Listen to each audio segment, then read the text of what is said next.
Dirty Girls, it is time for Training Tuesday. Welcome to Tuesday night. And, you know, I keep waiting for it to be summer because I keep looking out my window and it's dark and it just reminds me that it's still winter. And I feel like we've been doing this long enough that at some point it should be lighter in here and I should be able to see my yard instead of just this darkness. But I think I'm wishing for spring and summer a little too early. Although, we're at the end of January and it happened so fast. I do not know what happened to the month of January, but welcome to 2024. And here we are, and already in 48 hours, we will be in February. Go figure. So, I'm rattling on about the weather and the seasons, but we're really here tonight to talk about how we shift from oops to aha, the dreaded blame game. And blame is only actually one part of what we're going to talk about. I really want to talk about the tenets that support us in being able to take the shift, to make that move from a moment of oops, oops, oops because I made a mistake, oops because something went wrong, to aha, I got something out of this. So I called this the no blame game, to unleash your inner diva, because blame, I think, is one of those places where we really get stuck. It really anchors us into kind of a victim mentality. It anchors us in mode, and I'll talk a lot more about that. But if we're going to step forward with confidence, if we are going to step forward to be the inner diva I know we can be, then we have to get out of the blame cycle. We have to move on and find a different mindset around this. So that's what we're going to talk about tonight. And hey, I see Joyce and Christine are here. It's great to see you guys. So, to get started, my first question for you is, when is the last time you screwed up? When is the last time you messed up? Or even, it doesn't actually have to be that you messed up. It can also just be that something went wrong. When is the last time something went wrong? And I was thinking about this because I was like, I'm going to give them an example of the last time I screwed up. And then I ended up with like a laundry list of things, like, Joyce, what time is it? Exactly. And that's what happened to me. I was like, well, I can talk about how I screwed up because I meant to do this thing by this certain time and I didn't get it done. And I can talk about how I screwed up because I said something that I shouldn't have, but I said it and it's out there and now I have to figure out how to fix that. I screwed up because I've missed a meeting and it was on my calendar and I read my calendar wrong. And for those of you who know me, you know I have issues with time zones and I read my calendar wrong with some regularity. Like, right? So literally, when is the last time you screwed up? You know, to Joyce's point, what time is it? Like, which time do you want to know about? And I see that Jackie has joined us. Hey, Jackie. And Christine, 10 minutes ago. See, we do it all the time. And sometimes they're big screw-ups, and sometimes they're little screw-ups. And sometimes they're not on us. Sometimes things go sideways because someone else made a decision or a choice, and it impacted us. Because something else happened that blew a hole into what we were doing with our day or what we thought we were going to do next. Because the planets didn't align properly, because it rained, right? There's all kinds of reasons why things might go a little bit sideways. And so what I want to talk about tonight are the principles behind why when things go sideways, we need to step into our inner diva mode. We need to step into that mode of moving past that. And I'll tell you why this actually started. No, hey, Kathy's here. Hello, Kathy. And Janet, good to see you. Welcome, by the way. So, what started this topic for me was, I don't know, maybe a week and a half ago. As you guys know, for the month of January and probably going in the next few weeks, I've been trying to talk about themes that are all about setting the foundation for a successful 2024. For those of you who set New Year's resolutions or goals, I want to be sure we have all the tools that keep us aligned to our goals, moving forward so that we can be successful. And a couple weeks ago, was talking with somebody on one of these challenges. I think I mentioned last week, I'm on a variety of sort of challenges right now and doing intermittent fasting, and I'm doing the whole life challenge and things like that. So my personal health is a big theme for me this year. But somebody used the phrase, well, you know, when life hands you lemons, make lemonade. And I've never loved that phrase. And I've never loved that phrase, partly because I've never loved lemonade. Like the very literal part of me is like, I don't want that. I don't like lemonade. I don't want that. So if you love lemonade, that's fine. It's a great phrase for you. But there are other phrases, right? There is looking for the silver lining, try to see the sunny side, right? What's the flip side of this? We have all kinds of phrases for this process of when something goes wrong, try to make it into something good. So here's the deal. We can't always make it into something good. So I would just want to acknowledge up front. Sometimes crappy things happen, and sometimes they are just that. It's garbage.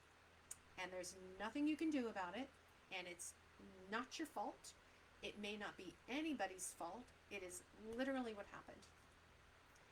But when we take those moments and we sink into the blame game, that is where we start to victimize ourselves, and we never get past it. So we never get into that space where we feel confident again, where we've been resilient and we've bounced back and we can move forward. So that's why I want to talk about the 6 principles tonight that are behind how you move out of that mindset, unleash your inner diva, and really step into a place where you feel confident and resilient, and most importantly, you feel able to move forward. So my next question for you, not when did you screw up, but when is the last time you blamed somebody for something? When is the last time you blamed somebody for something, and what does blame mean to you? When I say the word blame, what does that conjure up for you? And the reason I'm asking this is because I think blame has a very different meaning and connotation behind it than other words we might think of when we're using that word. Find someone with tequila, nice choice. So, blame. Here's the first tenet, which is why I'm focused on this one. The first tenet is you can blame other people all you want, but it won't get you anywhere.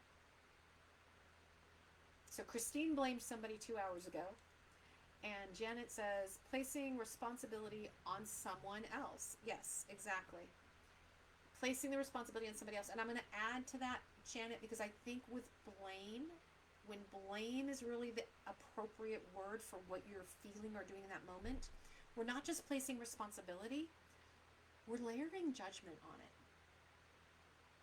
Blame is a word where we say, you did that, you screwed that up, and there's a layer of judgment to that says you shouldn't have. This is your fault. So, to me, it's a much more loaded word than accountability or even responsibility.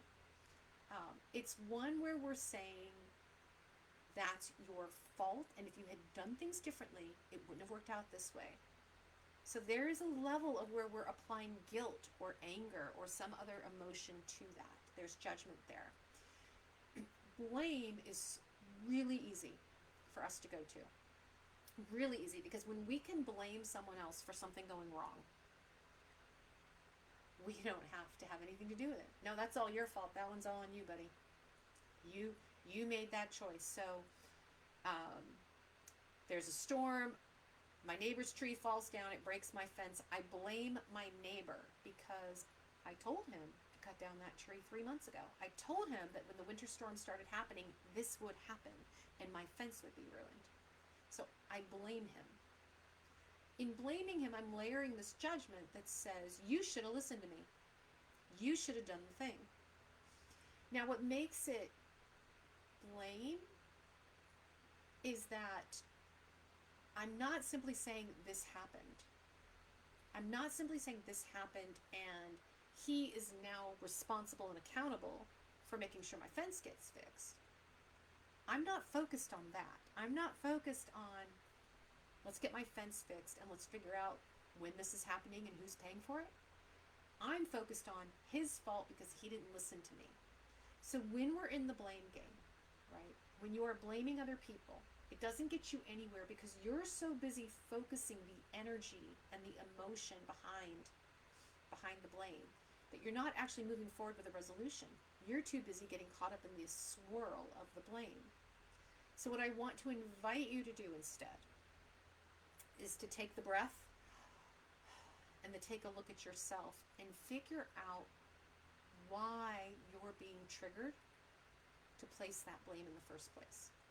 What is it that got stirred up in you that's causing you to push those emotions out on someone else? Because blame is when I go to my neighbor and say, this is your fault. This is your fault, and you should have listened to me, and you should fix this. Whereas an accountability conversation would be a lot more like, hey, take a look at my backyard. Can we talk about a plan to get this fixed? Because he didn't push the tree over, but my blame says he may as well have, because he didn't fix it when I told him to.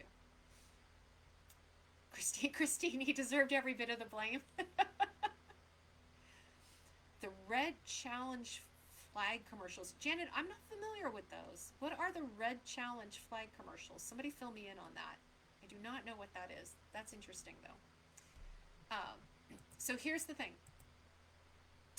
If you can start getting curious around why the blame, why is that level being triggered in you, right? Why is that emotion being triggered in you? You can start getting clear on, first of all, what is the emotion being triggered and can I deal with that? And second, move on to how do we fix the actual problem? Because when something goes sideways, we don't get anywhere when we blame.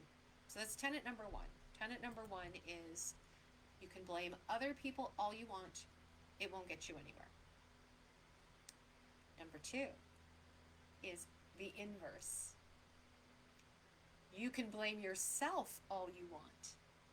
It is just an avoidance strategy. Oh, the red challenge flags in football. Yes. Yes, yes, yes. Yeah, that's it. That's changed the game. That's a whole other conversation we need to have. But that has changed the game of football, hasn't it? That's, yeah, the whole ability to do those replays and call it out has definitely changed the game. All right, tenet number two, beating yourself up is an avoidance strategy. So when you inverse it, and instead of beating up someone else, you instead decide, it's all my fault. I'm a terrible person. This is all on me. And maybe you're in a pity party. Maybe you're angry at yourself, but it's a lot of self-flagellation going on. It's all me. I never do anything right. I can't believe this happened to me again. This is what always happens. Pulling yourself down to that level of blame, assuming that you are the problem. Allowing yourself to throw the pity party, to essentially throw an internal tantrum. You're throwing a tantrum, whether it shows up in a pity party or in anger or whatever other drama, or even if it's quiet drama, even if it's you totally folding into yourself and saying, but this is all my fault and I'm a terrible person. Layering that level of blame on yourself is a way to avoid what's really going on. When we put that much drama around the thing, and drama isn't always just being loud and obnoxious. Drama can be quiet drama. But the thing is, the focus is on, I'm a terrible person, or I did this horrible, horrible thing and it's all me. We are using that to quiet the little voice in our head that says, hey, there's something going on here. That's the same little voice we hear when we're blaming somebody else. When we blame ourselves, it's the same voice that we need to actually listen to say, okay, what's actually going on here? What triggered this? Why am I so ready to fall on my sword and take all this responsibility for Mother Nature throwing a hurricane at us and the house being destroyed, and somehow that's all on me, right? Which is what we do. So the ask here, you find yourself pulling yourself down into this place of, it's all my fault, I can't get anything right, it's always me. Stop and breathe and listen to that voice. Listen to that voice. You can journal it, you can have outward dialogue with it. You can go talk to a therapist or a coach or a friend. You can go for a walk, go meditate, but let it speak. Let it tell you why you are blaming yourself. Let it tell you why you would rather take the full responsibility for everything that went sideways rather than look at what's really going on. Because you can learn a lot about that voice. You can learn a lot about yourself and why you're responding the way you're responding. And here's the thing. You'll find in all of these tenets, it's all about raising your level of awareness and owning more of who you are and what you're all about. Because that's what a diva does. She doesn't just get out there and strut and stride. She also knows and believes she's got all this. She's got it. All right, tenet number 3. Allowing yourself to be vulnerable can provide incredible insight. So what do I mean by this? So here's your question. How much do you really want to grow? Scale of 1 to 10. 1 being, I am perfectly fine exactly where I am, thank you very much. And 10 being, I am totally looking to change my outlook, to change where I'm going, to change a whole lot of things. I'm looking for drastic change. 1 to 10. How much do you really want to grow? There's no wrong answer or right answer to this, right? This is not a quiz. This is a scaling of kind of where you are now versus where you want to be, and how willing are you to take that journey. Thank you, Rochelle, for putting a number out there. And a 10. Rochelle is a growth maven. She is all, but I knew that about you, Rochelle. She is all about looking at who am I, what am I about, what do things mean to me, and I got somewhere else I want to go with this. I got something bigger I want to do, something broader, braver, deeper. So what do we have? Janet, we have a 5. A few minor adjustments at this time. Christine, a 7. Awesome. Guys, this is great. The more awareness you have around what you're willing to do and how far you're willing to go, also tells you what's your tolerance for repeating the same situations over and over again. We fall into the same situations, good and bad, the same problems, the same good luck, the same situations over and over because of our own patterns of behavior, because of our own mindset and our own beliefs. Jackie's at a 7. All right. So when we are committed to personal growth, to pushing our boundaries, to allowing ourselves to be vulnerable, and by that I mean allowing yourself to ask the questions, to look for advice, to take in the feedback from other people. When you allow yourself to do that, when you allow yourself to trust that you're going to get information back and that you can handle it, that is where growth happens. So when that thing goes wrong, when you've made the mistake and something is screwed up, when the universe decides the world is going to go a different way and it sends your project sideways, not your fault, but still your responsibility, right? When all that happens, go find people to talk to and ask them questions. What would you have done? What would be your advice going forward? What do you think I should have done differently? How could I be looking at this in another way? Ask for the feedback. Ask for the insight. It's not all going to be right. It's not all going to make sense to you. But if you're willing to take that in, if you are willing to try to see a different perspective and a different point of view, you don't have to agree with it. You don't have to do it. But if you're willing to take it in and consider it, then ask yourself, what can I learn from this other perspective? How did that person come at this with this point of view? And what does that tell me about myself, about the situation? Looking at different angles allows you to consciously decide what you want to do next. It's a way for you to take a step back and say, as I go forward, there's going to be a different way or a better way to deal with things, and now I have a broader view, I can do that. But to do that, you have to be willing to be vulnerable to ask those questions, to say, what could I have done differently? How would you have handled this? What would your advice be? I don't say, when I say be vulnerable, I'm not saying open the kimono to everyone. Not everybody deserves your trust. Not everybody's going to have feedback that's going to be particularly helpful.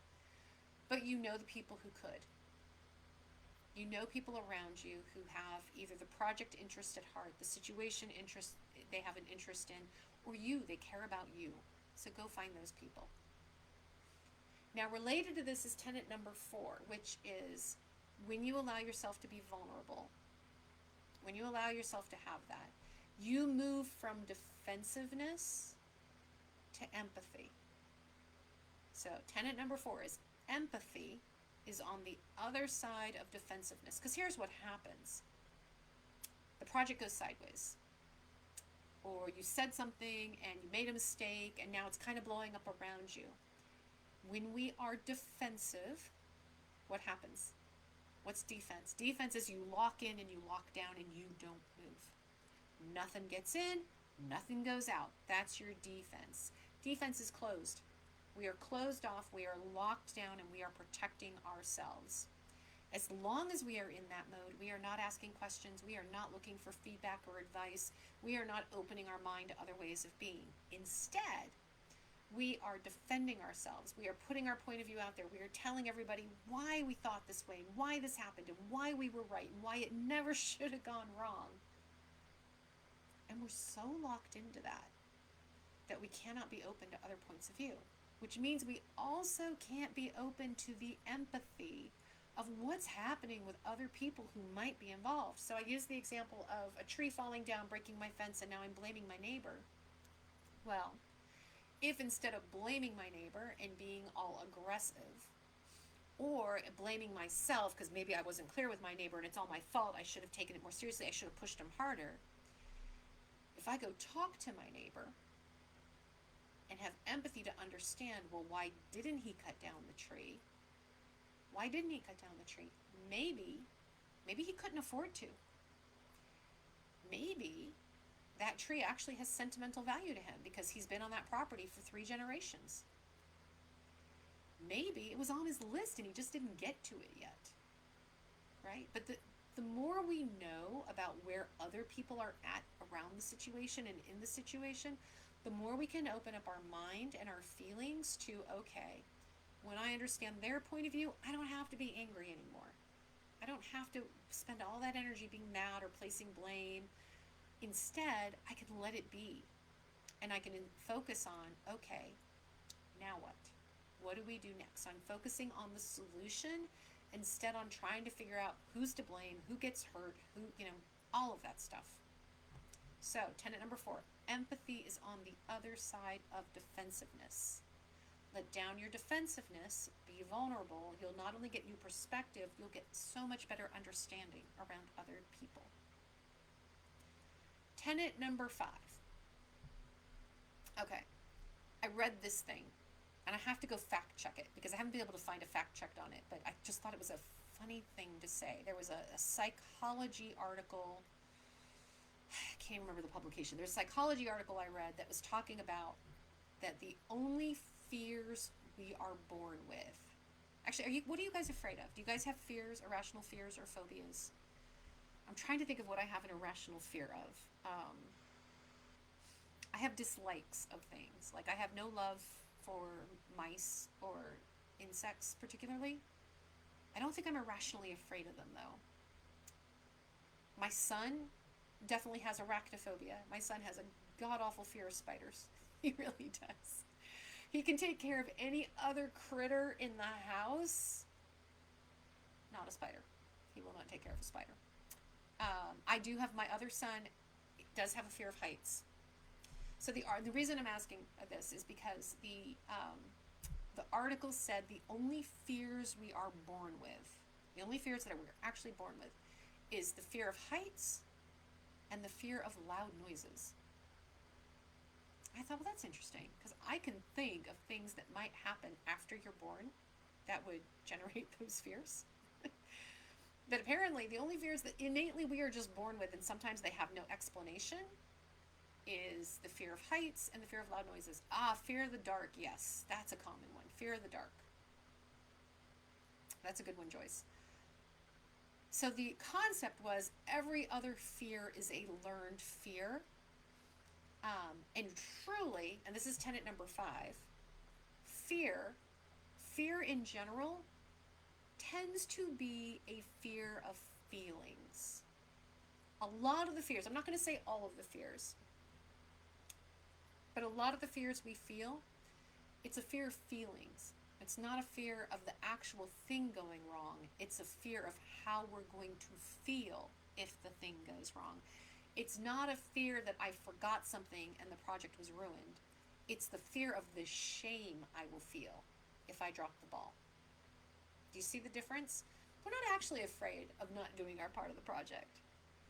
What we're afraid of is how we'll be judged if we don't do our part of the project. So when you're able to tease that apart and say, okay, so fear is really the fear of feelings, right? If we identify that tenet number 5 is all fear, or most fear, I'm not going to say all fear, most fear is the fear of feelings, then what we really have to get down to is, what are the emotions we're afraid of? What are the emotions we're afraid of? Because what do we do when we have that emotion? I'm afraid of the shame. I'm afraid of the anger. These feelings we're afraid of because they're too intense. They're too big. They're too overwhelming. And we don't know how to deal with it. We don't know how to process it. We're worried that we won't be able to pick it apart and pick ourselves out. And so what do? We numb. We numb the feelings. And we can do that any number of ways, right? We can numb the feelings by eating, by drinking, by smoking, by gambling, with drugs, with exercise. I have a friend who exercises way too much, and you would think that's not possible, but trust me, it's possible. He uses exercise as a way to avoid friends and family. Maybe not so much friends, but to avoid family for sure. Right? We use numbing techniques to keep the feeling at arm's length. And what that does is it doesn't allow us to process the feelings, and it keeps us trapped. Because what happens is, it's all here. If I'm not identifying what I'm really feeling, the shame, the embarrassment, the sadness, if I'm not allowing myself to feel that and to work through that, then I've trapped it. And I've trapped it behind the 17 cookies that I ate. I've trapped it behind the 7 drinks that I had. I've trapped it behind the $2,000 I spent shopping on Amazon, right? Whatever it is that we numb with, we haven't gotten rid of the emotion. We've still got it trapped, which means we're still carrying it with us into every interaction, which leads us to tenet number 6. What would happen? Procrastinating in general, yes, that is exactly right. It's a delay tactic, right? It is a delay tactic. So behind tenet number 6 is, what would happen? What would happen if you allowed yourself to feel the feelings? What would happen to you? What would happen around you if you allowed yourself to feel the feelings? Tenet number 6 is, when you stop running away from the feelings, that is when you become the diva.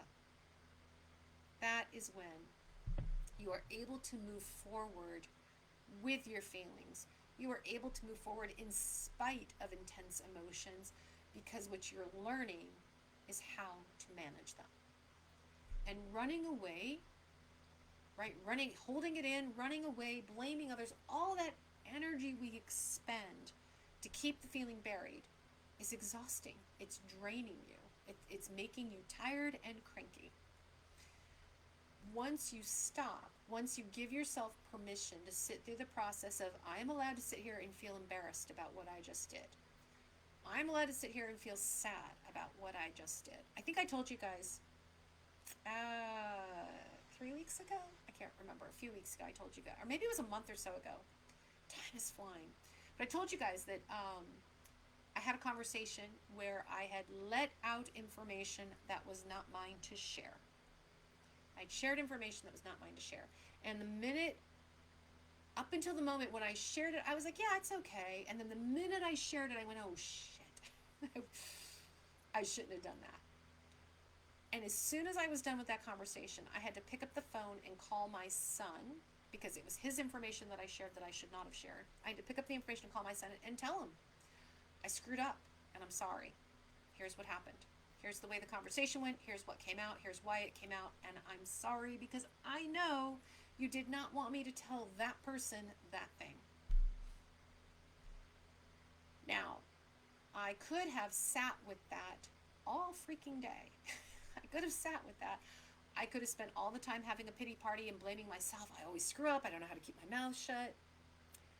I could have blamed the other person. Oh, he wheedled that information out of me. How dare he? I could have. It's not true. I could have spent all day eating Oreos and numbing the fact that I knew I messed up and that I was going to have an unpleasant conversation with my son. Right? Lots of things I could have done. What happens, though, when you have the conversation, when you give yourself permission to feel the thing, which I did. I felt terrible. I felt embarrassed. I did feel a little bit ashamed, but I felt mostly embarrassed because I knew better. And I felt anxious because I was worried about how angry my son might be. Allowed myself to have feel the feelings, allowed myself to have the conversation, allowed my son to be angry, because he was for a hot minute. And then he let it go. And just in processing that, I was allowed to move ahead and move on with my day.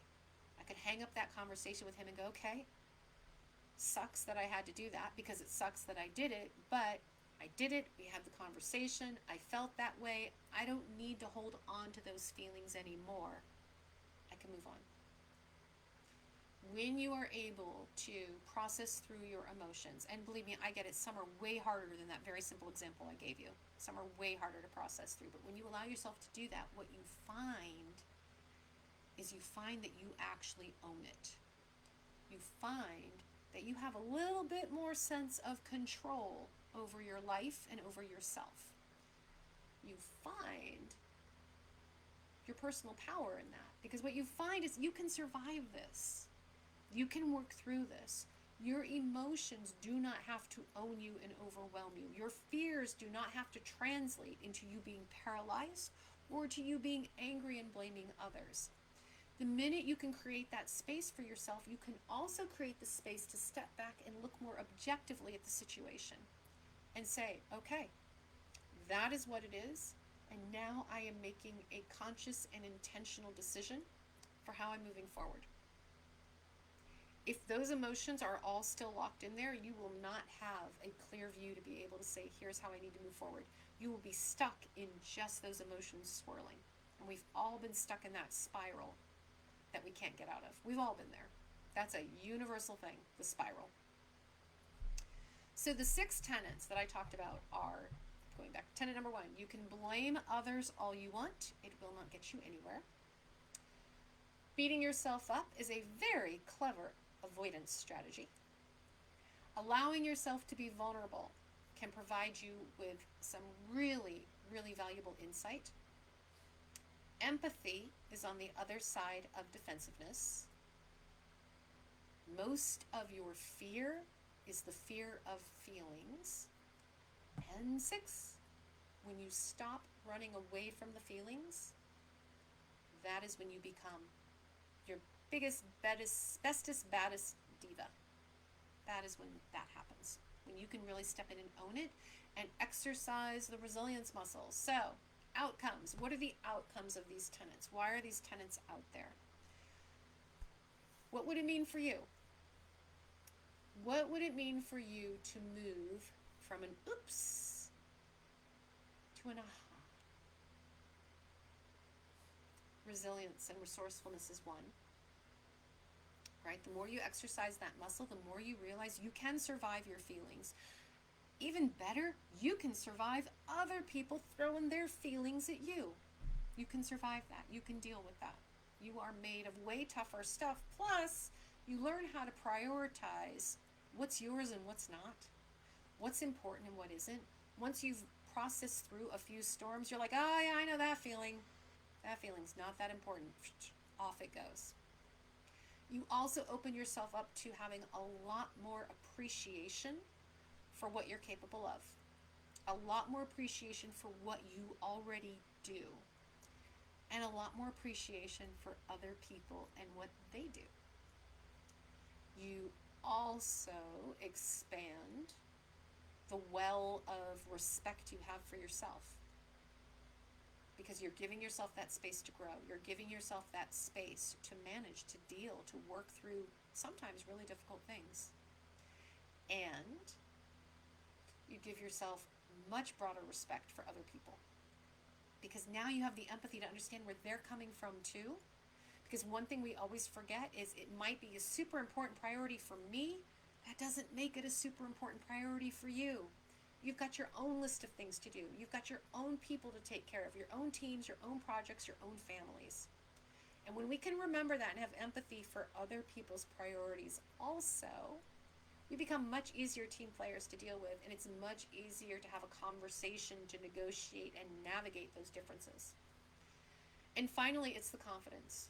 You have the confidence to know that you can handle yourself, Miss Diva, in any situation, no matter how sideways it gets.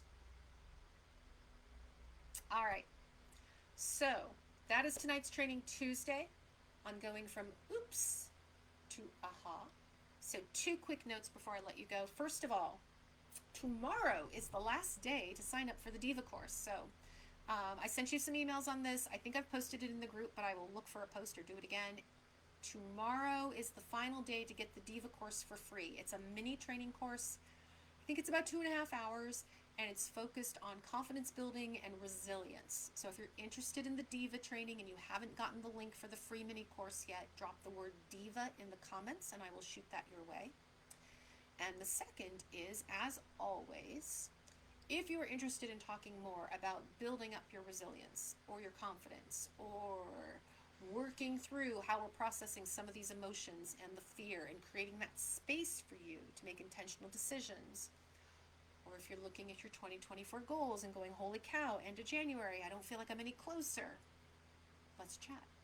So I offer a free coaching session. I call it the Dirty Girl Mini Dig, because it is a mini coaching call where we dig into what's top of mind for you now and how do we get you one step closer to your goals. It's a free coaching call. It's not a sales call. All we're there to talk about is you, the topic you want to deal with in the moment, and we spend a little time working through how do we get you one step closer to what it is you're trying to achieve. If you would like to take advantage of the free Dirty Girl Mini Dig, just drop the word dig in the comments. So dig if you'd like a free coaching call. Diva if you'd like the link for the Diva course, which is free only until midnight tomorrow. All right. Thank you so much, ladies, for joining me for Training Tuesday tonight. Rochelle, I see your note. I will tag you to the replay for sure. I hope you all have a fantastic evening, and thank you for joining tonight. And go be divas. Go from oops to aha and go be your diva self. It's early in the week. Let's get this done.